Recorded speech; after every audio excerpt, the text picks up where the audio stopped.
Tonight on Texas News Primetime.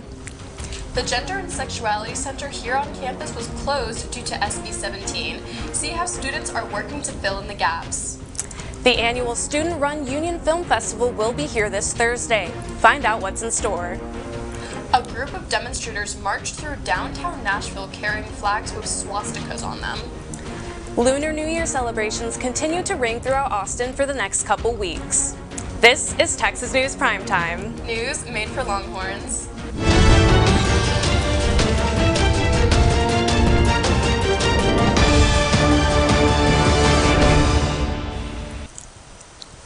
Good evening, I'm Nicole Vargas. And I'm Sophia Kurtz. Thank you for joining us tonight. We begin tonight with the closure of the Gender and Sexuality Center and the student response. TSTV News' Kevin Myers has the story. The closure of the Gender and Sexuality Center with the passage of SB 17 has left many LGBTQ students wondering if and how its replacement, the Women's Community Center, would continue to serve them. On January 1st, the Gender and Sexuality Center, or GSC, at the University of Texas closed its doors. The reason? The state's passage of SB 17, which prohibits state universities from administering trainings or other programs with respect to race, color, ethnicity, gender identity, or sexual orientation unless approved by the state's Attorney General. During its operation, the Gender and Sexuality Center helped connect queer students with relevant organizations, provided trainings and seminars, and helped centralize UT Austin's queer community. Having access to queer-specific services on campus was a big deal. It made me feel like queer people were accepted. Not having that just feels like the Texas government is saying, we don't want you here in our higher education. Audra Gosh is the president of Gamma Rho Lambda, a Greek organization for LGBTQ+ students at UT Austin. Gosh says that since the closure, she's lost access to trainings, staff support, and student funding. I'm very concerned that this lack of resources for queer students on campus will have them feeling more isolated. This is supposed to be a place where, you move away from your little small Texas town and just be more true to yourself. Gosh says that Gamma Rho Lambda is working to rebuild what was lost. GRL is assembling a complete list of LGBTQ+ organizations on its website and has begun offering workshops of its own. Since we're a student organization with free speech, we are putting on those workshops. We don't have the same expertise that the GSC was able to provide. We're just doing our best. TSTV News made multiple requests for comment to the Women's Community Center, but received no response. For TSTV News, I'm Kevin Myers. A student film showcase will take place at the Union this Thursday at 7 p.m. TSTV News' Maytha Sarin has the story.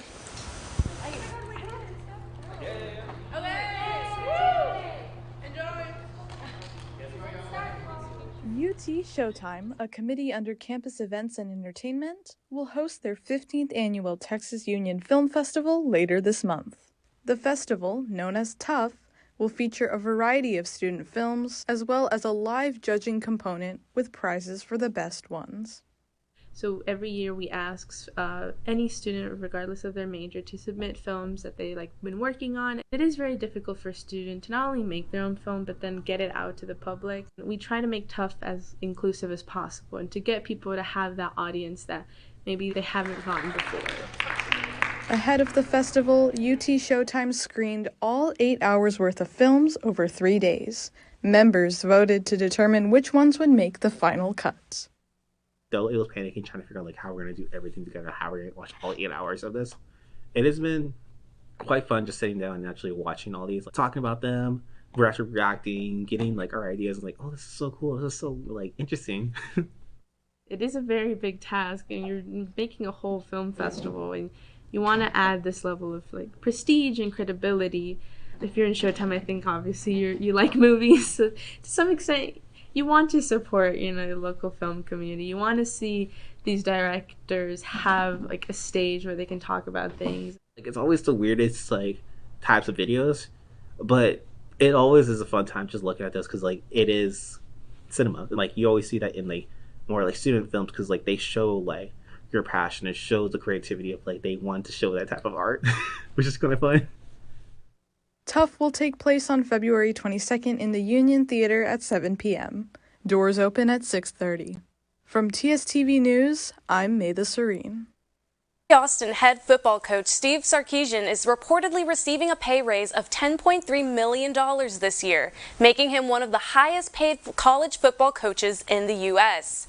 This new contract, which is set to be reviewed by the University of Texas System Board of Regents, allows Sarkisian to receive an additional $100,000 every year until the end of 2030, representing a 78% increase in his guaranteed salary.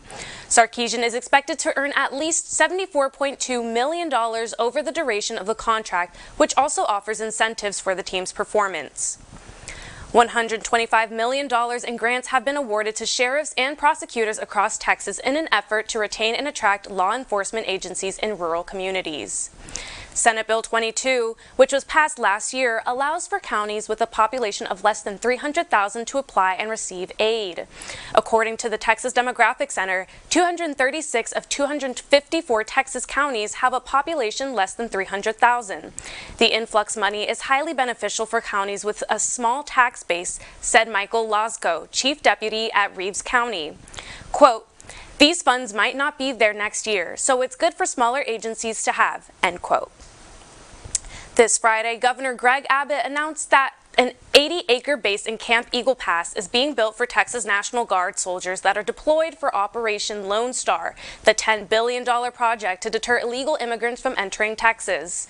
Quote, "Because of the magnitude of what we're doing, it's essential that we build this base camp for soldiers," end quote, stated Abbott. Since the start of Operation Lone Star in March 2021, an estimated 3,000 Texas soldiers have been deployed at the border, helping state troopers apprehend migrants.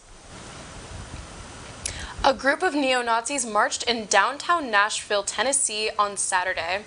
Some of the men were seen waving swastika flags, and the group spewed hateful remarks at a man who filmed and criticized them. The extremists wore red and black and kept their faces covered. They are believed to be part of the Blood Tribe, a group that believes in white supremacy and worships Adolf Hitler, according to the Anti-Defamation League.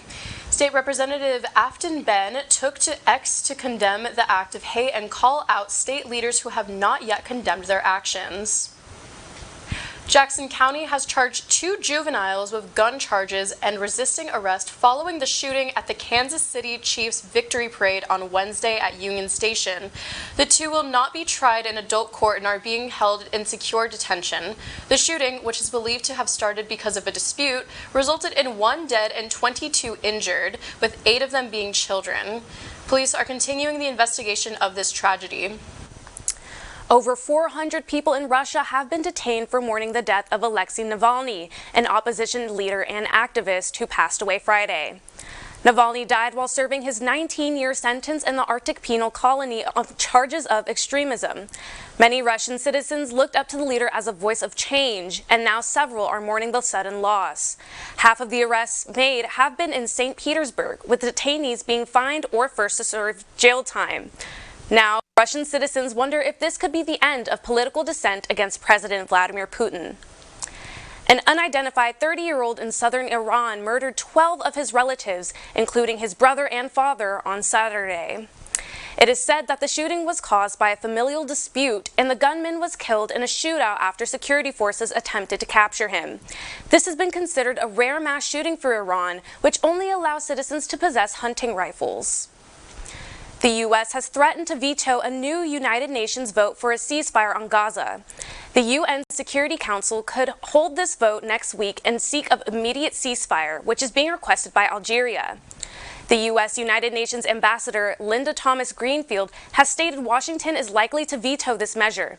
President Biden has been working with Iranian Minister Netanyahu and the leaders of Egypt and Qatar to push for a deal that would reunite Hamas hostages with their families and enable a, quote, prolonged pause in fighting, end quote, as stated by Thomas-Greenfield. Her statement also included that the U.S. wants this proposal to have the best odds of succeeding, which could be derailed by the UN vote. When we come back, UT researchers discover how an aggressive form of cancer fuels its growth. Primetime will be right back. Correction, Netanyahu is the Israeli leader and not the Iranian leader. Welcome back to Primetime. UT etymologists have created a musical composition inspired by the sound of bugs.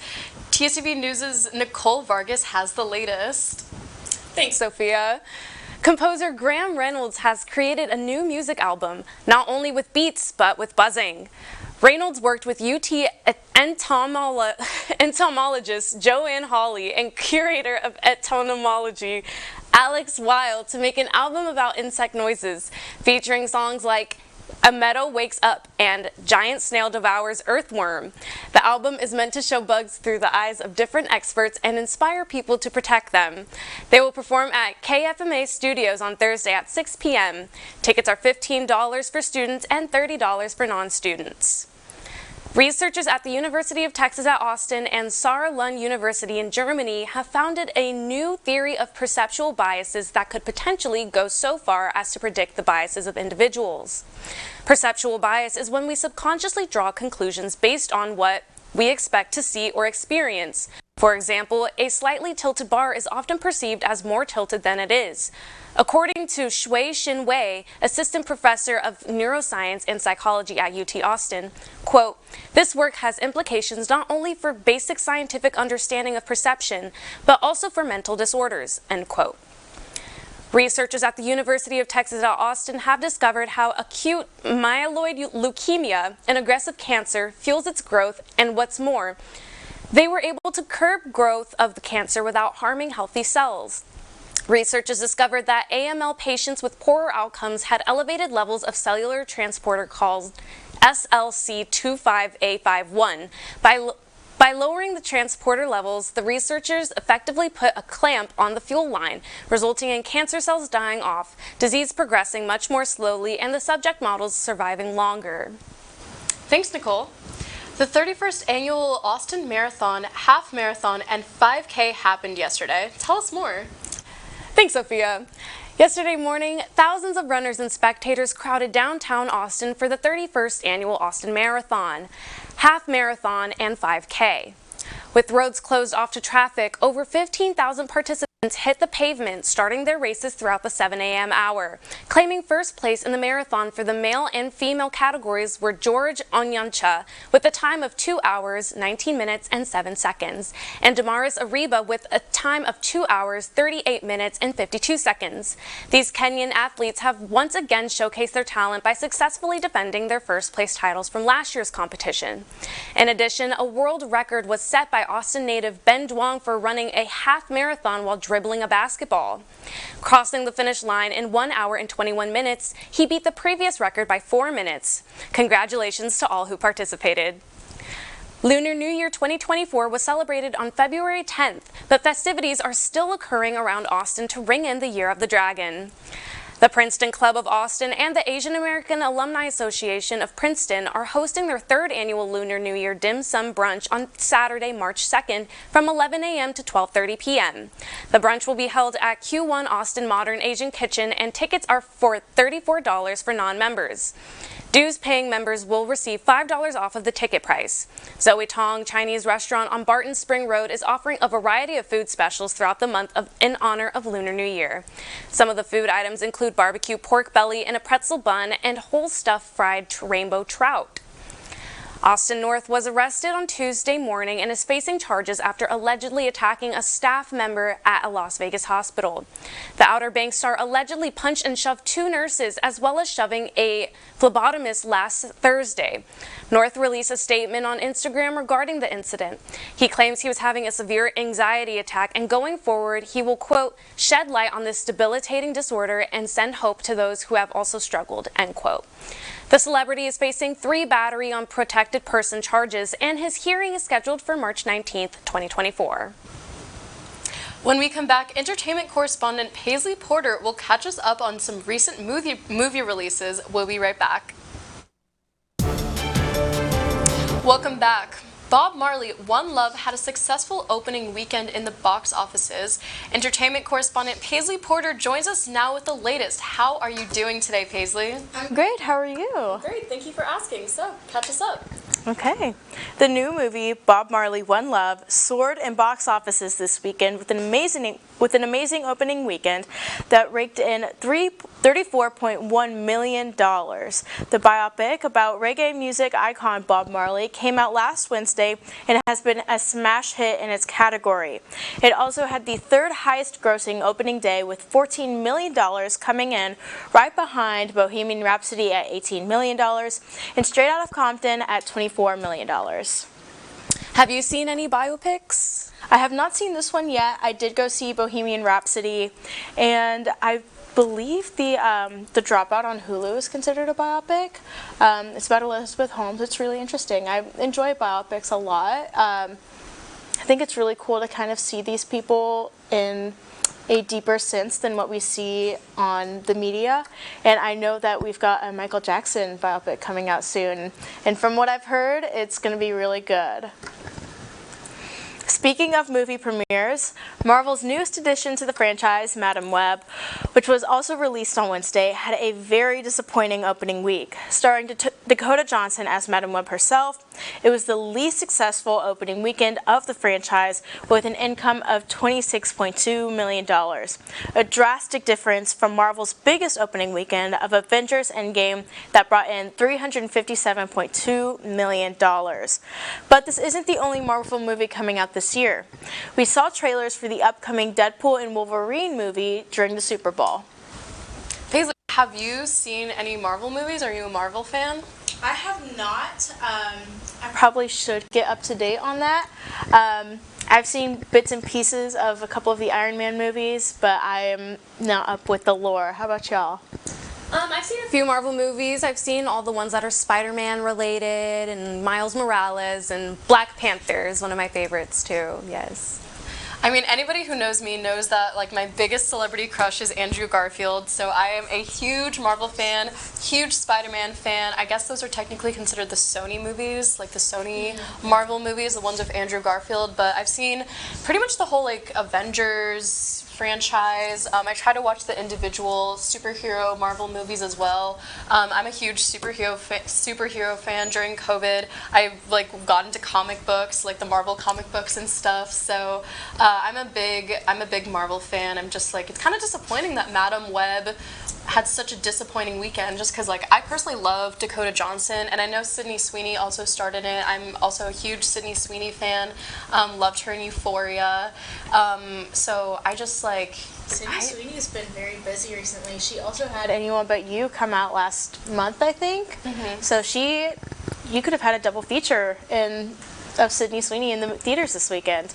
But I agree, it's really shocking given that this is kind of a spin-off of Spider-Man, and Spider-Man has been one of the more successful plot lines for Marvel with the 3 different renditions of him. So it's kind of interesting. Yeah, to my knowledge, the Spider-Man franchise is actually the most popular superhero franchise within Marvel. So understandable. It's got Zendaya and Emma Stone. True. Yeah, for real. Can't beat them. Well, thanks, Paisley. Coming up, more entertainment. We will be right back. Welcome back. We are rejoined with entertainment correspondent Paisley Porter to catch us up on some more entertainment news. What else has been going on in the world of entertainment, Paisley? So, last week, the Museum of Modern Art, also known as MoMA, announced its co-chairs for the Met Gala, including Zendaya, Queen, Chris Hemsworth, Bad Bunny, and Jennifer Lopez. The theme has also been released, and it's called The Garden of Time. The theme is inspired by the incoming exhibit Sleeping Beauty's Reawakening Fashion that showcases 250 delicate pieces of clothing that can no longer be worn due to their fragility. The highly anticipated event will take place in Manhattan on May 6th. Will you be watching? Absolutely. This is one of my favorite events of the year. I hope to attend someday. I'm really interested to see what kind of pieces they use for this. I believe for the Sleeping Beauties exhibit, they are going to use the monarch butterfly dress that Effie Trinket wore in the Hunger Games Catching Fire movie.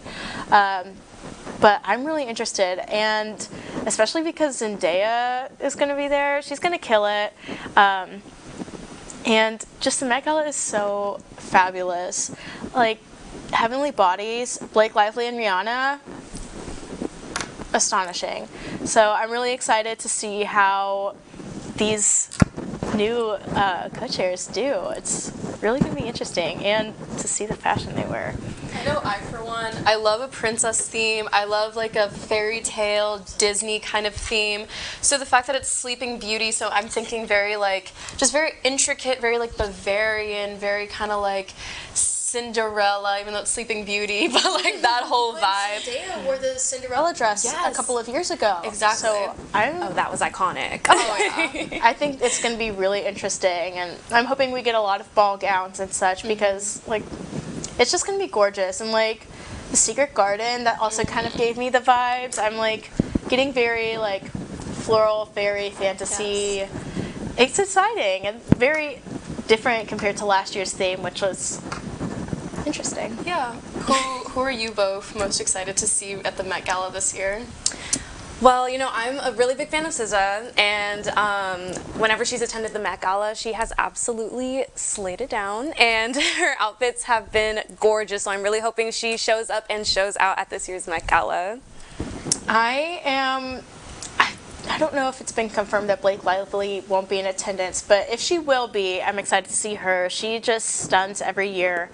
I don't really know who else is going to be in attendance, but yeah, everybody there is just going to be amazing. Yeah.